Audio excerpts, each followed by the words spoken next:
Ouch! I cry out as I prick myself with the end of my sewing needle, frowning at the injury. A drop of ruby blood bubbles on my fingertip, though I know it serves me right for not concentrating on what I was doing. Setting aside the garment I'm working on, I grab a tissue and hold it around my finger, stemming the flow of blood. I need to be more careful. Smearing blood on a client's new dress isn't exactly the best way to promote a business. With a small sigh, I decide it won't hurt if I finish up a little earlier today. The store has been unusually quiet, and I've been finding it difficult to concentrate on my tasks. I had thrown myself into my work, determined not to think any more about Gray Jansen and his rather particular interests. But as the day dragged on, I had found myself getting more and more distracted by the thoughts of him. I was glad to have had him here last night. After someone had been hanging around the alley, it made me feel safe, knowing I wasn't alone. He was gone when I woke up this morning, and I was both disappointed and relieved. On the one hand, I didn't have to endure any awkwardness after our late night conversation, or finding out I drooled on his lap. But on the other hand, I was kind of looking forward to seeing what kind of person Gray is first thing in the morning. The bed hair alone would surely be worth it.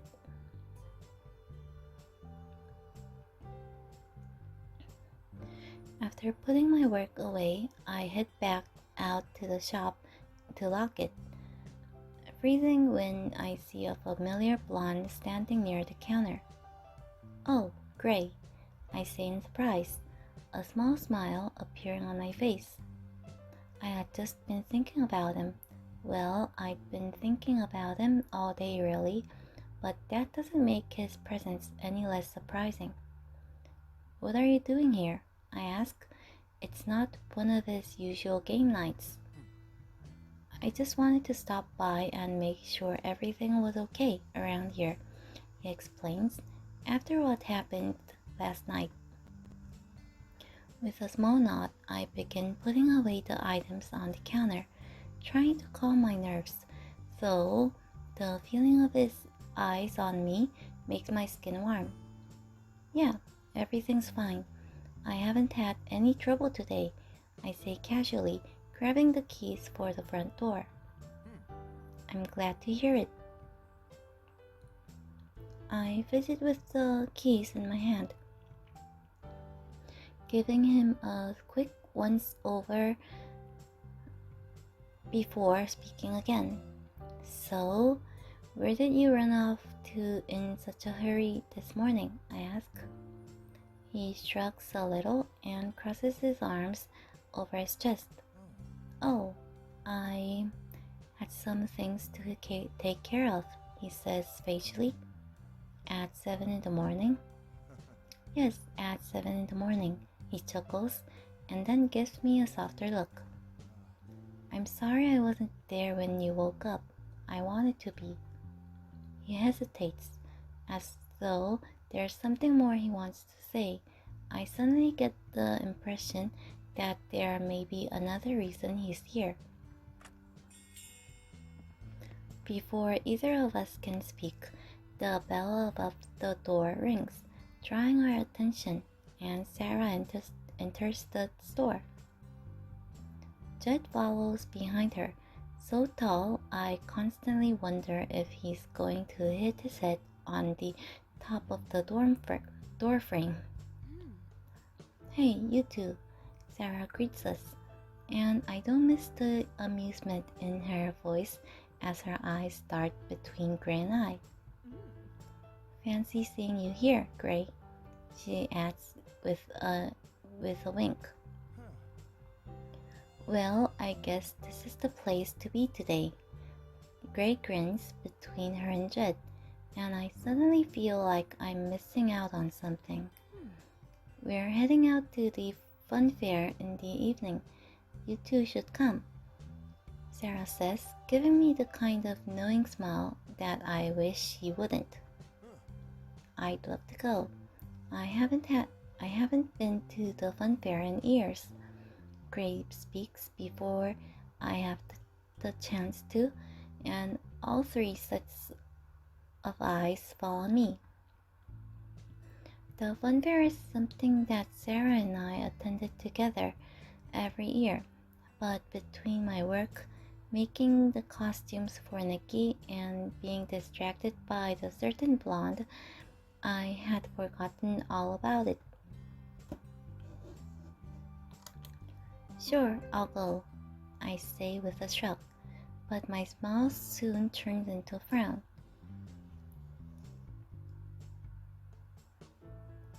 But it's usually just the two of us. You don't want to keep up with the tradition? I ask Sarah. It might be nice to have some company, don't you think?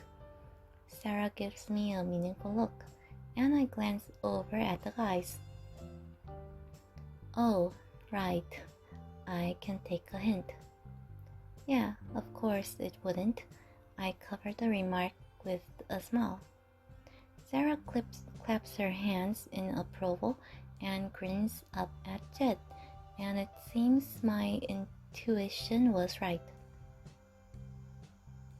She's definitely doing this in order to hang out with a certain black-haired individual. I'm sure of it.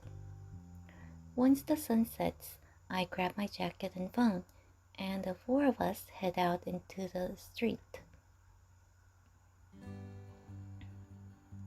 The fun fair isn't far, just a quick walk further into town, while Gray and Jed take the lead. Walking ahead of us, I hang back with Sarah. So, are you going to keep denying that you have a thing for Jed? I lean into her, earning a scoff in response. I have no idea what you're talking about, she says with a dismissive shake of her head. I snort loudly. I'm not buying it. Anyone with eyes can see there's something going on, and I happen to have two of them. Sarah, I press, and though she purses her lips defiantly, she eventually cracks. She stares after Jed, lowering her voice so as not to be overhead. Fine. So I like him. I really like him, she whispers to me, and I can barely smother my triumphant grin. I thought he was a mountain man, I say bluntly, looking at her when she sighs. I was wrong, she admits quietly. He's actually really smart and surprisingly gentle, she adds, a small but wicked smile curling her lips. I gape at her. I can't help it. Sarah actually admitting she was wrong is the equivalent of seeing pigs fly. I never thought I would see the day. We sealed the deal last night, she quotes, right after he asked me to be his girlfriend. What? Really? I shriek. When I notice we've drawn the attention of the guys, I lower my voice. I didn't even know things were getting this serious between the two of you, I whisper. It all moved pretty fast. I didn't even... Sarah whips her head towards the guys behind us. We're coming. Just wait for us up ahead, she calls out to Jed and Gray, who have slowed down since noticing us falling behind. With a shrug, they continued on down the street. Does he know? I mean, about who you are and all the stuff with the game? No, not yet. She shakes her head. What about Gray? I sigh, and she has my answer. I feel a smidgen of relief knowing that we share the same dilemma. The two of you seem to be getting close, Sarah muses. I give her a look that says I'd rather not talk about it, and she shrugs. I'm sorry I was pushing you about telling him before. I know now that it's not as easy as it sounds, she says. First, you admit you were wrong about Jed, and now you're apologizing to me? I tease. Who are you, and what have you done with my best friend? I'm being serious, she nudges me, but I don't miss the smile that sneaks up onto her lips. I grin to myself, happy that she's finally found someone she likes so much. After all the terrible dates and failed relationships she's had in the past, she deserves someone like Jed. I like Jed. He seems like a good guy, I say softly, smiling at the way she watches him. Yeah, he is.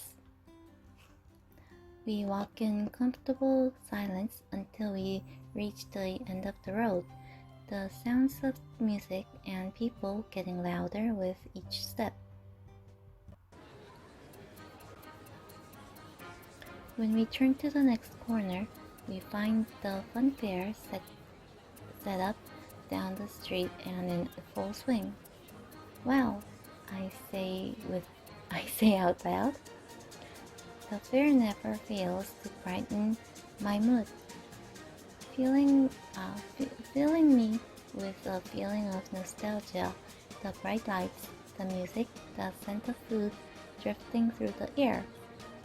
And then, of course, the laughter and screams of the people enjoying the rides. Even from here, I can spot them all. The roller coasters, Ferris wheel, pirate ship. Come on, girls, hurry up. We hear Jed's voice from afar. Let's go on the bumper cars. Jed waves us over, as though we ever lose sight of the two guys who tower over the majority of the crowd, and we head over to join them. Sarah runs off ahead, gripping Jed by the arm and leaving me with Gray. You ready to kick some ass on the bumper cars? He asks, chuckling as the other two excitedly find a place in line.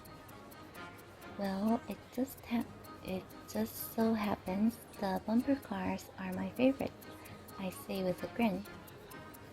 Gray raises an inquisitive eyebrow and gestures to the line for the ride. In that case, after you. We head over to the wait in line with Jed and Sarah, and I quietly laugh at the way they whisper and smile at each other. They make a good-looking couple. Feels weird to be stuck with all the teenagers. Jed turns to grin at us. When did we get so old, huh? I glance up and down the line and find that we really are the only adults waiting for the ride. Speak for yourself, mate.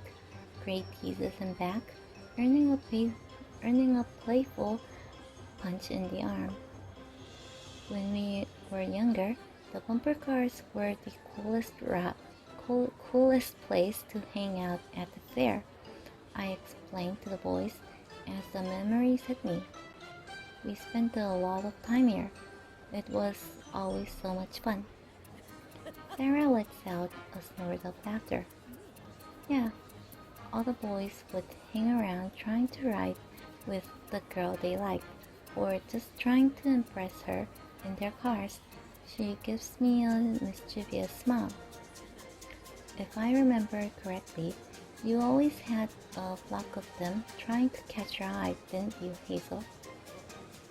I'm not surprised, Grace says with a small nudge, before I can say anything.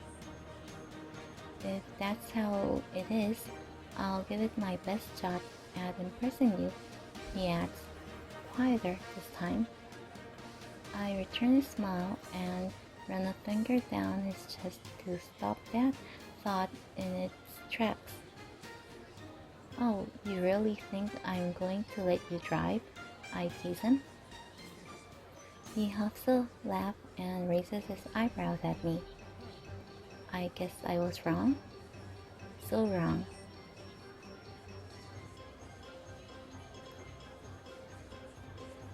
It doesn't take much longer for the bumper cars to come to a stop, and we're in the next group of people to be let through. Gray lets me be ahead of him, and I slip into the driver's seat while he gets in beside me. He clicks his seatbelt into place before giving me a look. Please don't get me killed. With a smirk, I take the wheels in both hands, feeling for the pedals beneath my feet. Hold on tight. When the alarm buzzes to signal the ride has started, I push my foot down on the accelerator. The car lurches forward and Gray raises a hand against the front of the car to stop himself from flying forward. Well, whoa, easy now. My attention is elsewhere, my sights set on one thing. I search the arena for my targets as I make a lap, finally spotting the familiar heads of Sarah and Jed on the other side. Spinning the wheel, the car spins in the other direction, and I put my foot on the gas, my eyes fixed on the pair. Jed's eyes widen in terror as we approach, but Sarah only smirks and clutches the wheels, ready to meet us head on. This is a yearly tradition for us, and has been since we were teenagers. I put my foot down and the car goes faster, narrowly avoiding the other giggling couples as I head for our target. We slam into the other car with full force, sending it spinning until it wedges in between two opposing cars. Sarah shrieks while I pump my fist in the air, victorious. After that, we team up and take on the other drivers, our laughter echoing through the arena while both Gray and Jet cower in the passenger seat. When the ride finally comes to an end, Sarah and I link arms and head for the exit, my stomach aching with laughter. I blame you. Gray points a finger at Jed, who looks like he's about to be sick. Oh, come on, it wasn't that bad, I giggle and take Gray by the arm, completely forgetting any awkwardness I had about last night. We spend some time on the booth next, shooting targets and tossing rings over plastic clowns. Judd wins an enormous teddy bear for Sarah, one that's almost as big as her. While they continue playing games and winning prizes, I glance around the fair, looking for something else to do. Hey, look! Let's go on the Ferris wheel. I pull on Gray's arm, still high on adrenaline from the cars. I'm not so sure that's a good idea, he starts to say, but lets me pull him along regardless. It'll be fun, I declare. We pay the ticket price for the Ferris wheel and head up onto the platform, waiting for the next cart to come down. Seeing Sarah's snowing look, we don't all sit together. Instead, we break off into two groups. Grace seems a bit apprehensive when our cart comes down. After Sarah has already shoved Jed inside the previous one, I happily take a seat and watch as Gray climbs inside as well. It starts to move almost immediately, and I look out over the streets, seeing the rides, vendors, and hundreds of people enjoying them all. It's almost a full minute before I realize that Gray is silent, barely moving at all. Are you okay? I ask, ducking to catch a glimpse of his face. It's just that I'm not so good with heights. You can attempt to scale my two-story building, but a Ferris wheel is too much, I ask in disbelief. Gray attempts a small smile. To be fair, this goes a lot higher than 2 stories. I feel horrible. I was so excited about getting on the ride that I hadn't even given him a chance to say a thing. I'm so sorry. I didn't know. I start to apologize. It's okay. It's fine. He takes in a breath, putting on a brave smile. Just distract me so I don't think about it. Okay?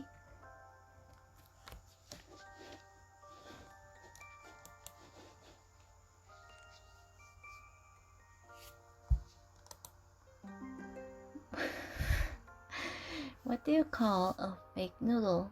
I ask, and Gray thinks for a short moment. What? He finally asks. An impasta. Leaning his head back, he lets out a tired sigh, followed by a low chuckle. Really? I asked you to distract me, and that's what you come up with? It made you laugh, didn't it? I say with a giggle as I poke him in the arm. Oh, trust me, I'm laughing at you, not with you, he assures me, but then he laughs even harder. That joke was terrible, just the worst. Go on then, come up with a better one, I tease him. It's a beautiful night, and as our seats on the Ferris wheel gets to the top, it stops, giving us an amazing view. So, did you know about Sarah and Jed? I asked Gray, looking at the cart next to ours. Not until tonight. He's pretty private about things like that. When he sees me frown, he gives me a small nudge. Does it bother you? He asks. No, not at all, I say, and then pause. I just don't want her to get hurt. She tends to jump into things without thinking them through. I can tell you now that Jed thinks over every single little detail before deciding to do anything like this. I think Sarah will be good for him, Gray says. I turn and give him a small smile. You're not going to miss having him all to yourself. To be honest, I think I've spent more time with you than him these past couple of weeks, he says, leaning his shoulders against mine, and I'm not complaining. A small buzz goes through me at the contact, but a feeling of doubt soon drifts over to scatter all of that. What if I start to speak and then pause, wondering if that question is a good idea?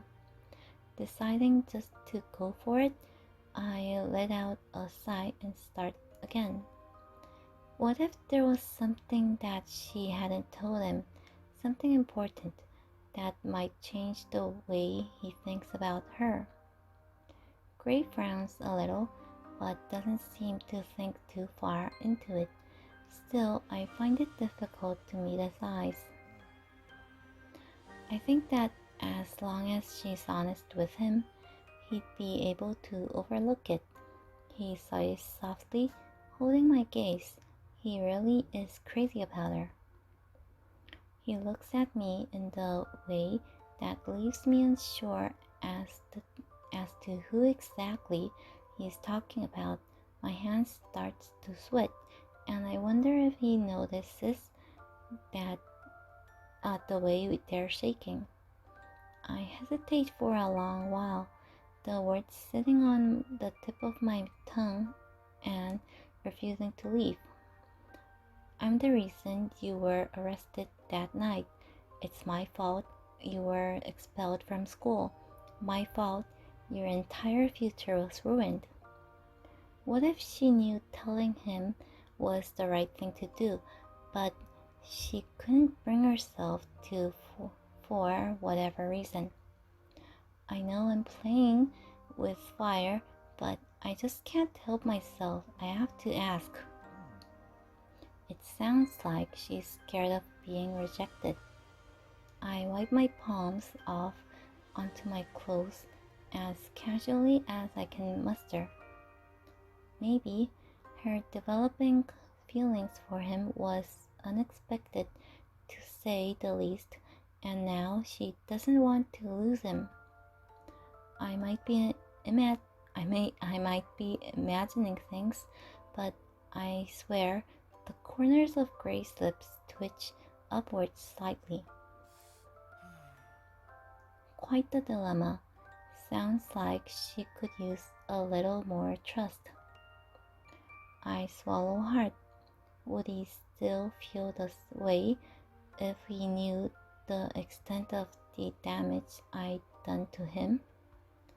Surely not everything can be forgiven. Shouldn't that be left up to him to decide? I clamp my mouth shut as a wave of guilt crashes over me. Maybe she just needs a little more time. Silence befalls the two of us as our compartment sways gently in the night. We're going back down, Gray mumbles, interrupting my thoughts. I let out a small sigh of relief. Oh, good. He takes my hand to help me off the ride when we come to a stop, and I can't bring myself to let him go. I don't want my time with him to end. Surely it wouldn't hurt to stretch the night out a little further.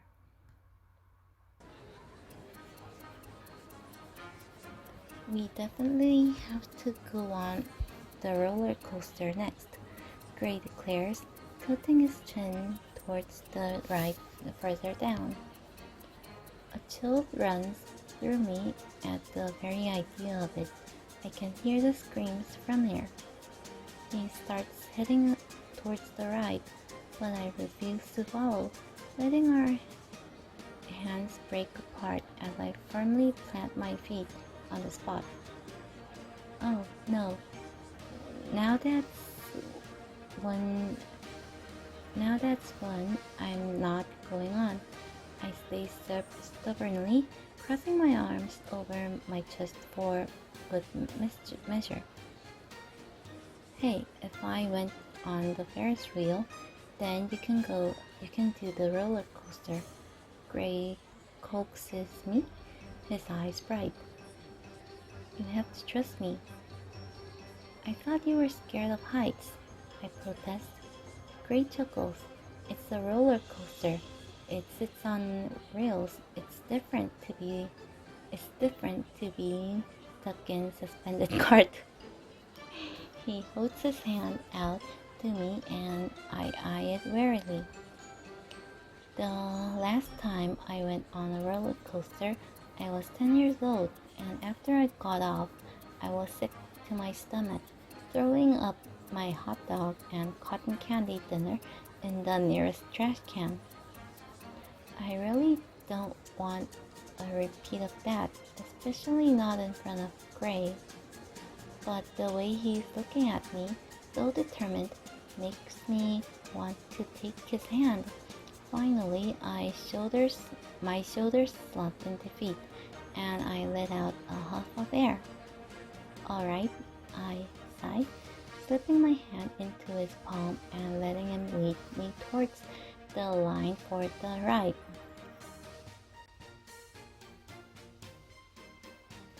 To my absolute horror, we end up in the front seats of the first car, and I can't stop myself from shooting Gray a slithering glare. "You'll be fine," he says with a laugh. We secure ourselves in place, my hands shaking like crazy as I grip two sides of my seat and close my eyes tight. "Hazel, open your eyes." I shake my head fervently, teeth clenched tight. "Don't you trust me?" He laughs, and I crack open my eyes just to glare at him again. "I really hate you right now," I say, but the eyebrows he raises has me laughing at myself before long. I gasp a little when the cars begin to roll, my heart thumping like a hammer in my chest. Up, up, up we go. The slow accent only adding to my nerves. "Here we go," Grace says excitedly as we reach the top. And now I know it's too late. There's no going back from here.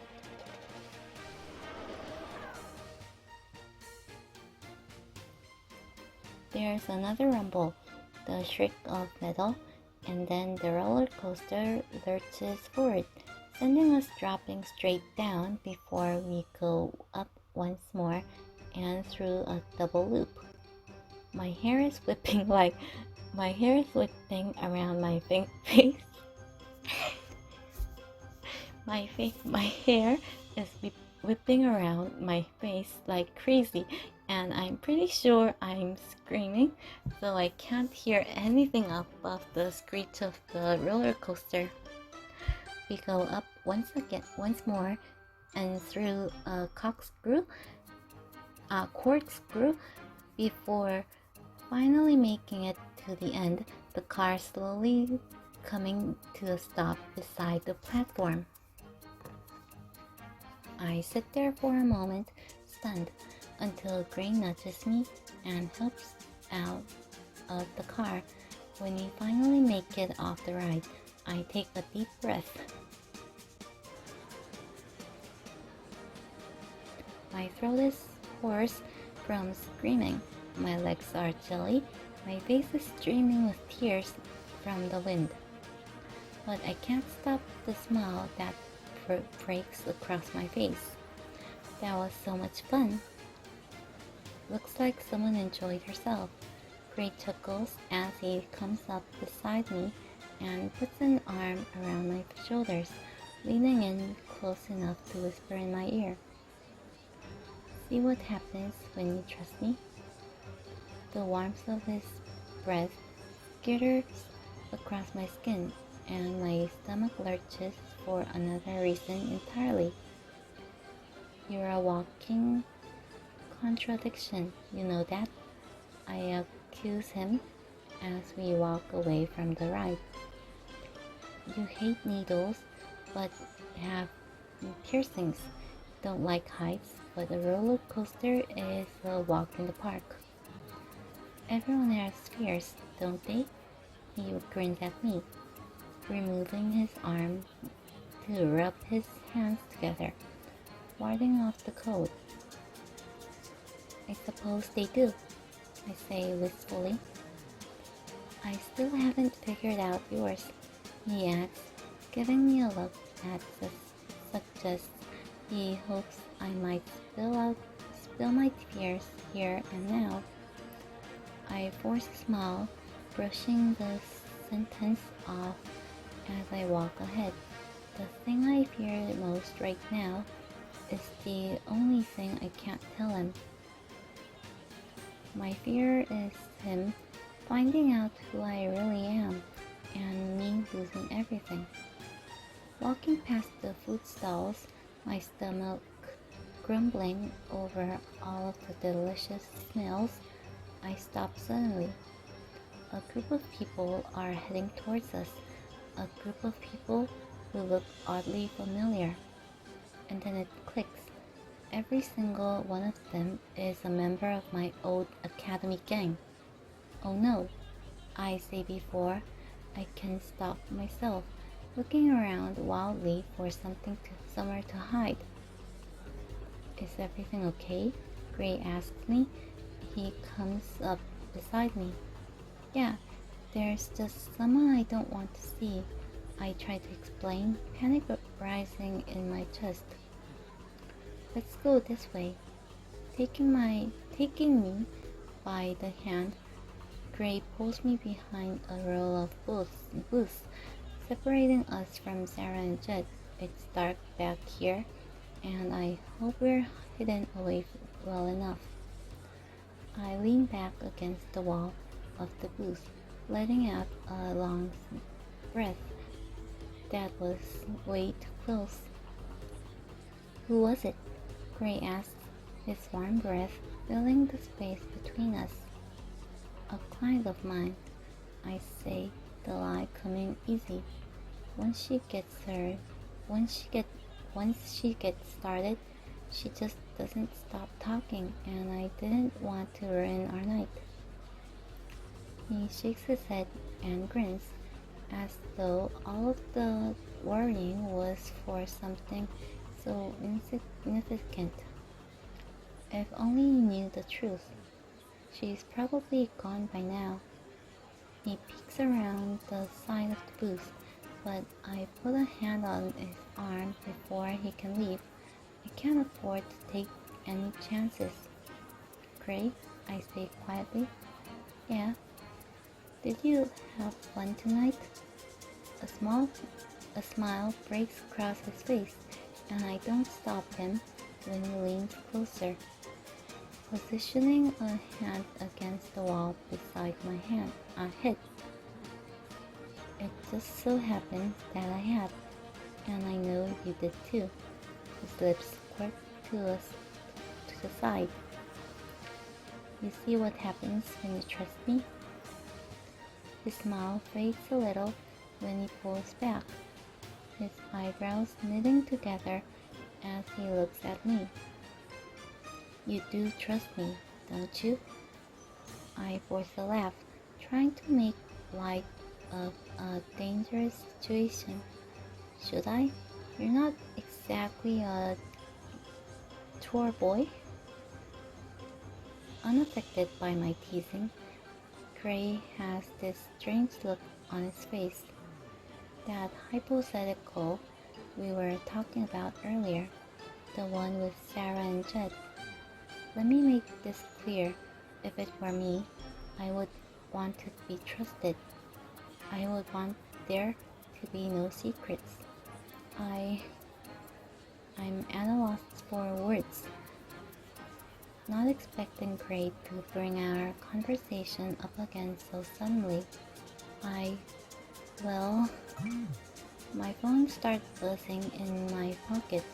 I fumble as I try to pull it out, almost dropping it on the ground in the process. When I answer, Sarah's voice drifts through the receiver. Hey, where are you guys? Oh, we're just walking around, getting some air, I say, tucking under Gray's arm and taking a few steps away. Jude and I are gonna leave. Will you be okay? She asks. Yeah, it's fine. It's not so. It's not far to walk, I assure her. Great. Have a good night. She hangs up. I pocket my phone and turn back to Gray. We should get going. I have to finish work on the costumes tomorrow. He dips his head, stepping us, towards me. I'll walk you home. Oh, you don't have to. I start to protest, though he's already started walking. I insist.